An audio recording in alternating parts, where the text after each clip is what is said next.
Welcome to Nueces County Community Action Agency's Annual HR Training 2020. Today we are going to go over some policies and procedures, and as you can see from the agenda, we have a few policies to cover. Today we will cover the agency's mission statement, standards of conduct, work ethics, advocacy and confidentiality, the agency's drug and alcohol policy, harassment policies, workplace violence, Family Medical Leave Act, Safety and Workers' Compensation, Employee Web Services, and bloodborne pathogens. Let's begin with the agency mission statement and pledge and the promise of community action. The mission statement. NCCAA works with partners to apply comprehensive strategies to eliminate the causes of poverty for people of Nueces County. The NCCAA pledge. We promise to provide you with courtesy, dignity, respect, and confidentiality in the delivery of services. The promise of community action. Community action changes people's lives, embodies the spirit of hope, improves communities, and makes America a better place to live. We care about the entire community, and we are dedicated to helping people help themselves and each other. Our job as a community action agency is to work toward a better life for our community through our community services programs and our Birth to 5 Head Start program. It is your dedication to following the mission statement, the pledge, and the promise that keeps this agency moving forward toward a better future. I would like to challenge each of you to think of one way you have helped our community, our clients, and our families to help themselves. What are you doing to fulfill our promise to our community? Our workplace standards, or standards of conduct, are an extension of the mission statement, pledge, and promise. It's important for you to remember that as you move through your day and come in contact with our community, our parents, and our children, that each of these people are unique individuals. All staff, consultants, and volunteers must abide by the following standards of conduct. Agency employees, consultants, and volunteers must respect and promote the unique identity of each child and family and refrain from stereotyping on the basis of gender, race, ethnicity, religion, or disability. Agency employees, consultants, and volunteers must follow program confidentiality policies concerning information about children, families, and other staff members.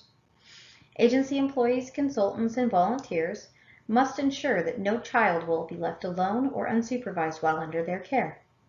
Agency employees, consultants, and volunteers must use positive methods of child guidance and must not engage in corporal punishment, emotional or physical abuse, or humiliation. In addition, they must not employ methods of discipline that involve isolation, the use of food as punishment or reward, or the denial of basic needs. There may be times when you get frustrated, whether it be with yourself, your coworkers, your manager, or our clients. And when that happens, take a moment, breathe, talk to someone.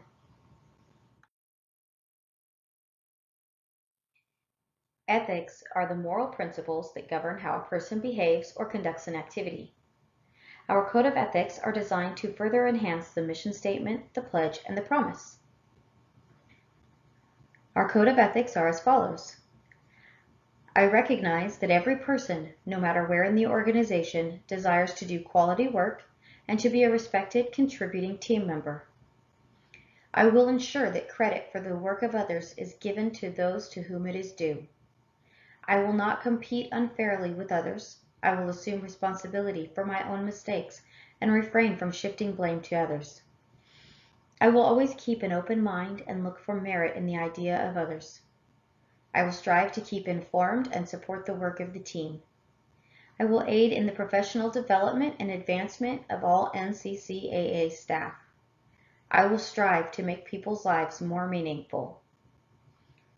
Think about what each of these mean to you. What can you do to ensure that you are always in line with these codes? Merriam-Webster defines advocacy as the act or process of supporting a cause or proposal. NCCAA works to support the war on poverty through our community services and Birth to 5 Head Start programs. The agency advocacy statement is as follows. As an employee of Nueces County Community Action Agency, the undersigned hereby agrees to uphold the principles and goals outlined in the mission statement. Furthermore, all NCCAA employees will act as direct advocates for the families our agency serves. Employees will assist and guide families to reach their objectives and full potential as determined by the families. NCCAA employees will strive to empower parents to become effective advocates for their children. All employees of NCCAA will promote and participate in agency-sponsored events and encourage community-wide participation. In addition, employees will disperse information regarding all programs, services, and special events. All employees are representatives of NCCAA and will work towards building strong ties between the community and our agency. Our jobs are to advocate for our community, to help where we can in the ways that our clients need and request, from teaching their children to helping with housing. We are here for them. Confidentiality is defined, again by Merriam-Webster, as the state of keeping or being kept secret or private. As an agency that handles information about many different clients and families, it is our duty to apply the confidentiality statement to all information transactions. The confidentiality statement is as follows.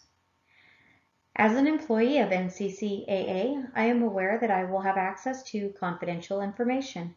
I may not take advantage of such information for personal gain, nor may such information be disclosed to anyone except as required by the employee's position. Information gained about clients and volunteers through virtue of employment with NCCAA is considered confidential and will not be disclosed to third parties without the client's consent and the Chief Executive Officer's approval. I am fully aware that any breach of confidentiality may result in disciplinary action up to and including termination. At the end of the day, remember that as you would want your information to be protected, so do our clients and our families.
It is the policy of NCCAA to provide a drug-free workplace. As a condition of employment, each employee shall abide by the terms of the policy respecting a drug-free workplace. This agency has a no-tolerance policy. NCCAA explicitly prohibits the following: the use, possession, solicitation for, or sale of narcotics or other illegal drugs, alcohol, or prescription medication without a prescription on agency property, client or training premises, or while performing a job-related assignment.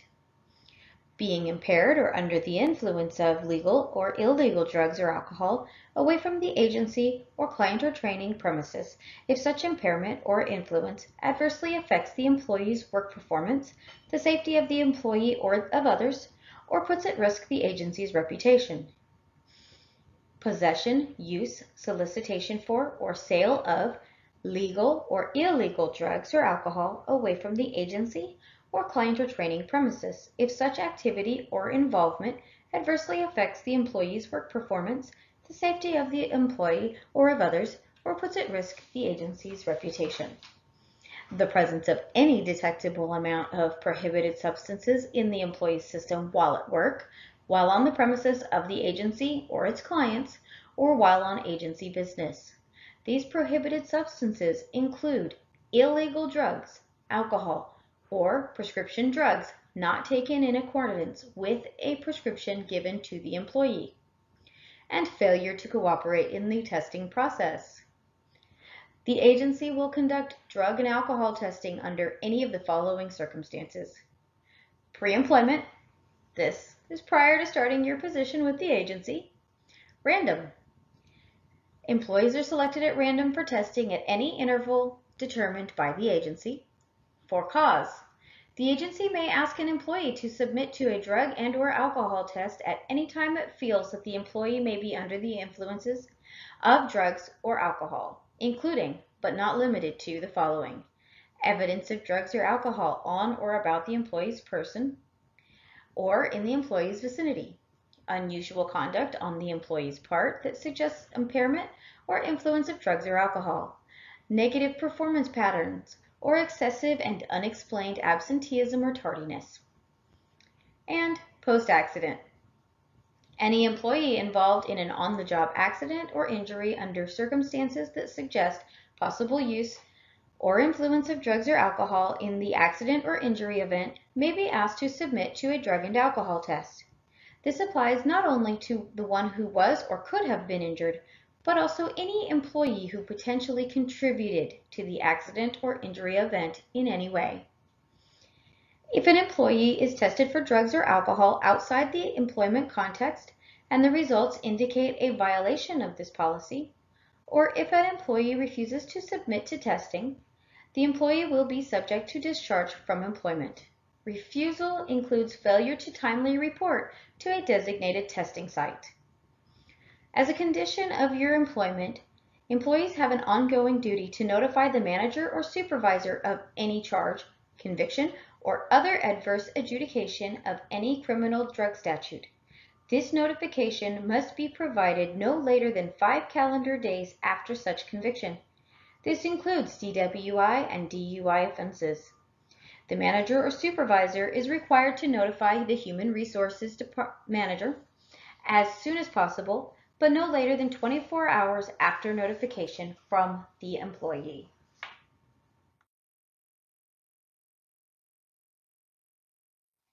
NCCAA provides a work environment that is free from harassment.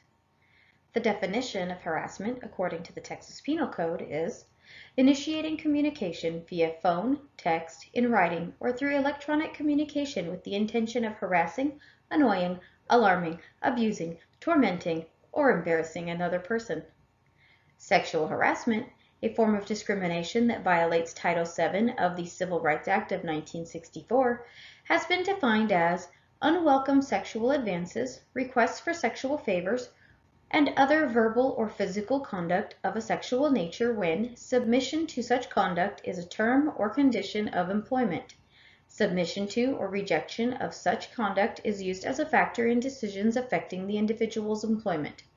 Such conduct has the purpose or effect of interfering with an individual's work performance or creates an intimidating, hostile, or offensive work environment. NCCAA will not tolerate harassment based on age, race, gender, color, religion, national origin, disability, marital status, covered veteran status, sexual orientation, status with respect to public assistance, and other characteristics protected under state, federal, or local law. Such conduct is prohibited in any form at the workplace, at work-related functions, or outside of work if it affects the workplace.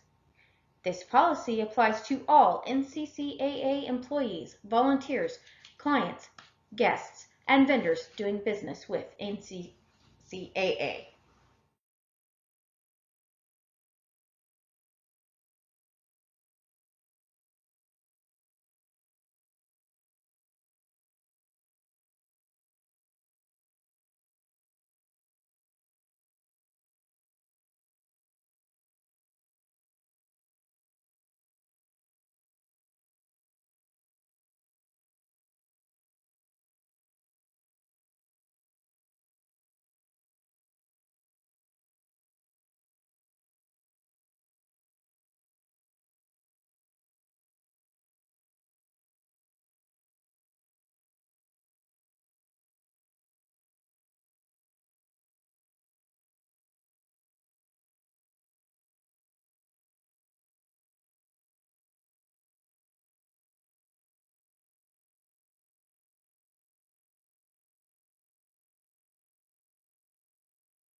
Some examples of harassment and sexual harassment include unwelcome flirting, advances and propositions, verbal comments related to age, race, gender, color, religion, national origin, disability, and sexual orientation, explicit or degrading verbal comments about an individual or his or her appearance, the display or transmission of offensive pictures or objects in any work location, any sexually offensive or abusive physical conduct, engaging in a conversation that another employee finds offensive.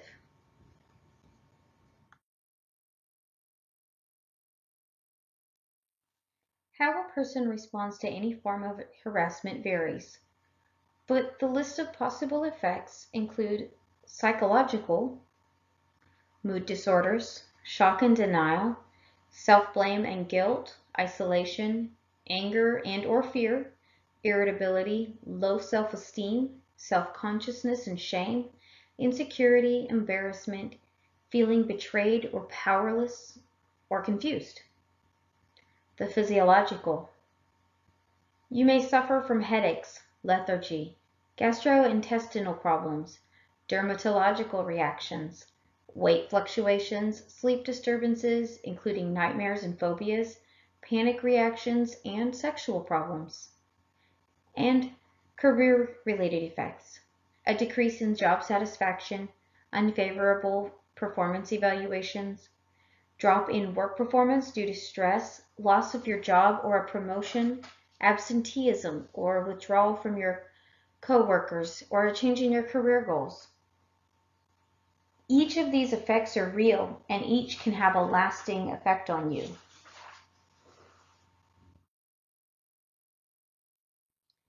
So what can you do to stop harassment? First of all, speak up and say no. Address the harasser and tell them to stop what they are doing. Tell them this is not okay. You can document it. Just make sure that you include all pertinent dates, times, places, names of the people involved, and any witnesses. Make sure that you speak up. Talk to your manager or your supervisor about what has happened. Talking to your manager ensures that this behavior is addressed and does not impact other employees. Now, what do you do if you see signs that a coworker is being harassed? Speak up. Talk to your coworker. Talk to your manager about your concerns. And above all, do not blame yourself for being harassed. Place the blame where it belongs, on the shoulders of the harasser. NCCAA strongly urges the reporting of all incidences of discrimination, harassment, or retaliation, regardless of the offender's identity or position. Individuals who believe they have experienced conduct that they believe is contrary to the agency's policies or who have concerns about such matters should promptly report their concern to their manager or supervisor, program director, and then human resources. If the employee is not comfortable following the listed chain of command, then the employee may report to any supervisor the employee chooses to. An individual should not feel obligated to file a report with their supervisor before bringing the matter to the attention of one of the other designated representatives above, especially if the alleged harasser is their supervisor.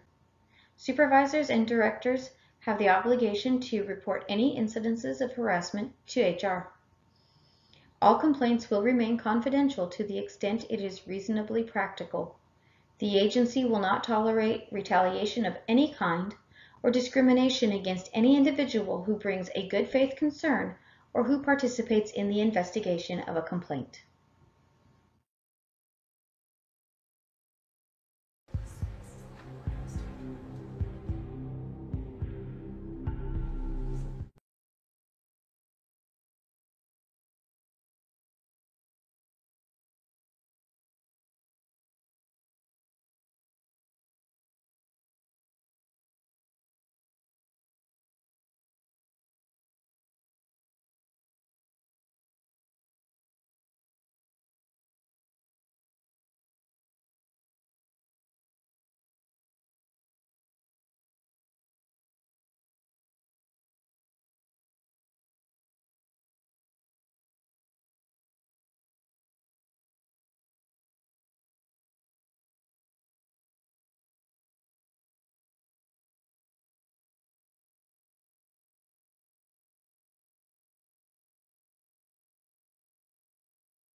Workplace violence. It is NCCAA's policy to provide a workplace that is safe and free from all threatening and intimidating conduct of any form. This policy applies to the workplace, at work-related functions, or outside of work if it affects the workplace. It applies to agency employees, clients, customers, guests, vendors, and any other person doing business with the agency.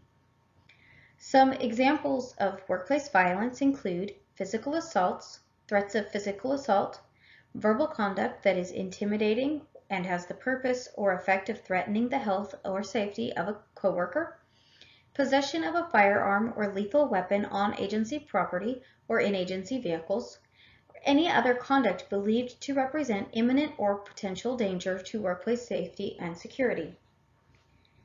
Anyone with questions or concerns about workplace behaviors which fall under this policy may discuss concerns with their manager or supervisor or human resources. The agency will promptly and thoroughly investigate any reported occurrences or threat of violence.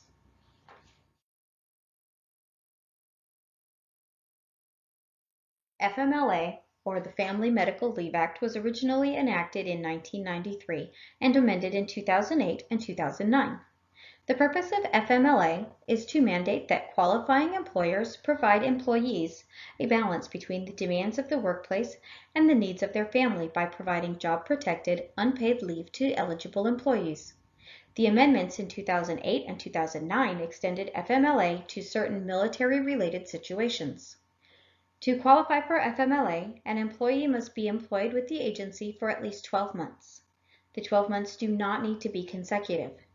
The employees must have worked a minimum of 1,250 hours during the previous 12-month period. Finally, the employee must work at a location where the employer has at least 50 employees within 75 miles of the employee's worksite.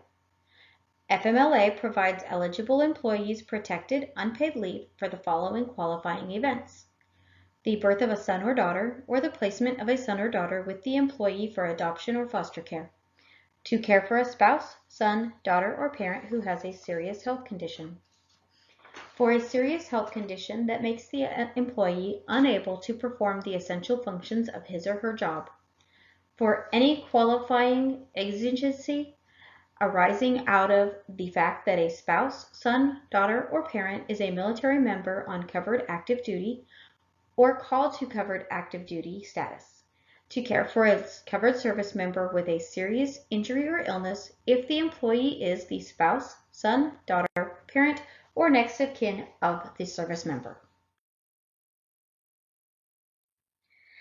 The FMLA process: employee, family, or intermittent. Employees needing to be out on medical leave must let human resources and their manager or supervisor know 30 days in advance when possible. The exception to this is when the medical leave is an emergency case. Call or email HR to make an appointment to go over paperwork to determine eligibility, discuss the FMLA process and benefits. Employee will be given a physician's certification form to take to the treating doctor. The certification must be completed and returned to HR within 15 calendar days. NCCAA will notify the employee in writing if the leave will be FMLA protected or not. If approved for FMLA protected leave, the employee will be given a notice of their rights and responsibilities while on FMLA. Any employee out on FMLA leave is required to maintain contact with human resources every 2 weeks in order to keep the agency updated on any changes, doctor's appointments, and return to work status. When the employee is released back to work by their treating physician, they are then required to contact HR to make an appointment 5 days prior to the intended return to work date. The release from the physician must include any restrictions.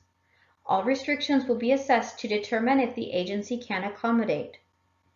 If the agency cannot accommodate the restrictions, the employee will have to remain out of work until a full release with no restrictions is given. The employee must meet with HR before returning to work duties.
HIPAA is the Health Insurance Portability and Accountability Act of 1996.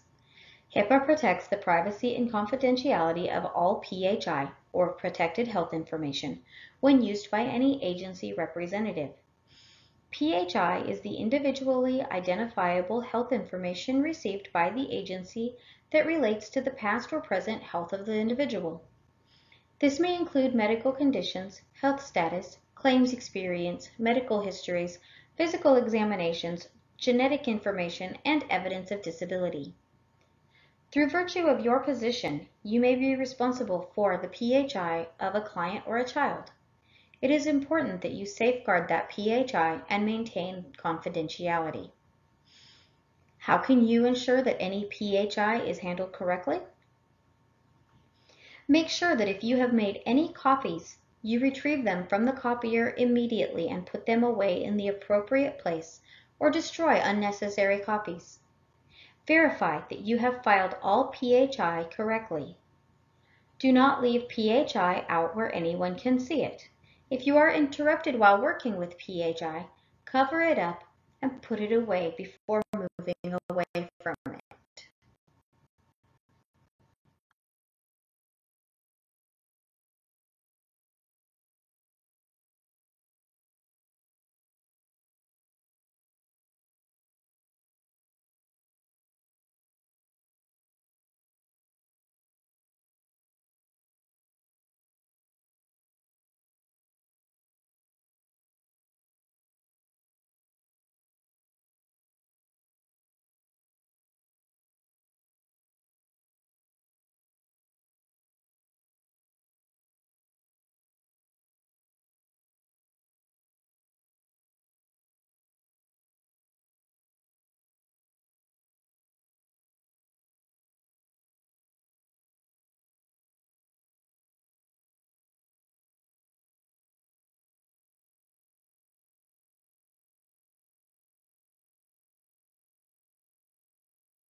Workers' compensation, work-related injuries, what to do if you are injured on the job. What happens if you're injured on the job? How do you pay to go to the doctor? NCCAA has workers' compensation insurance through the WorkWell network.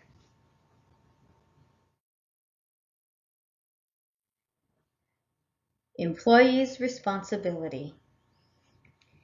If you happen to be injured, there are steps that you must follow. First, you must notify your manager or supervisor immediately. Please do not wait. If that person is not available, report to the next person at your location that is in charge. Next, with your manager or supervisor, you will complete an incident report and analysis. When completing the form, include as much information as you can. Required information includes the date, time, specific location, and job task at the time of the incident, information about your position, and a list of any witnesses to the incident. You must do an analysis of the incident and look at what body part or parts were injured, what is the nature of the injury, for example, puncture or laceration, bruising, strains or sprains, irritation, and more. What tools, equipment, or work area issues contributed to the incident? What caused or influenced those conditions? What action or inaction led to the incident? Is this likely to happen again? What can be done to prevent this type of incident from happening again? Describe what happened. This can be written on an additional piece of paper if needed. Add what details you can. This will assist us in determining the next steps. The more information you give us to begin with, the better. The manager or supervisor will also write down what happened.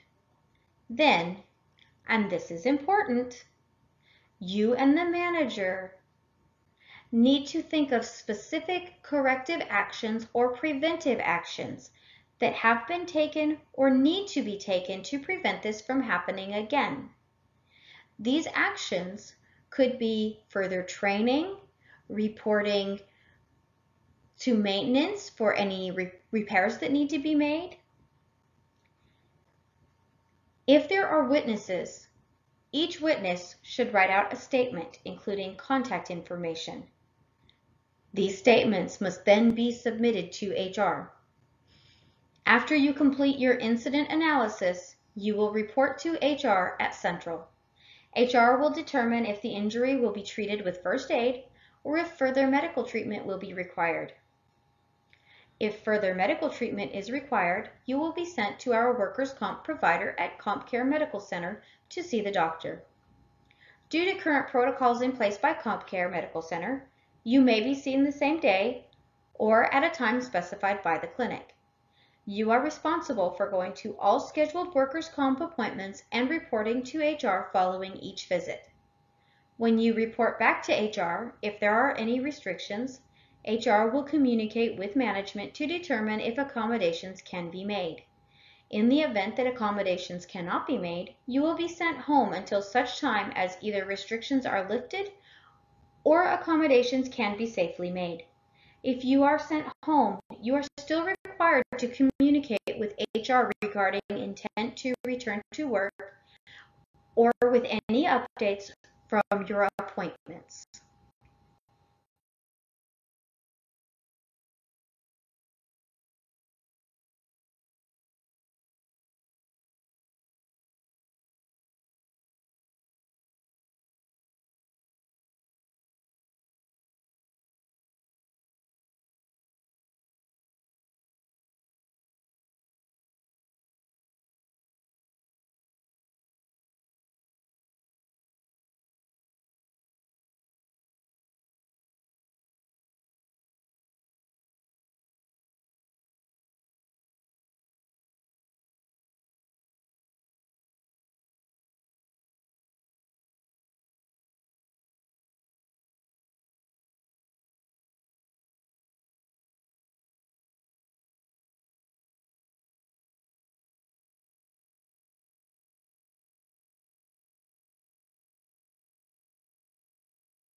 A few reminders regarding Employee Web Services, also known as EWS, our electronic timesheet system. All time must be input on a daily basis. Leave requests must be submitted through EWS at least 5 days in advance when possible to allow managers and supervisors time to ensure coverage for you. All medical excuses are due at the Human Resources Office no later than the Friday after the pay period ends. The excuses must include the employee's name and ID number. Funeral leave excuses must also include the relationship to the deceased. Also, all pay inquiries should be addressed to our payroll specialist, and all employment verifications go to the benefits specialist.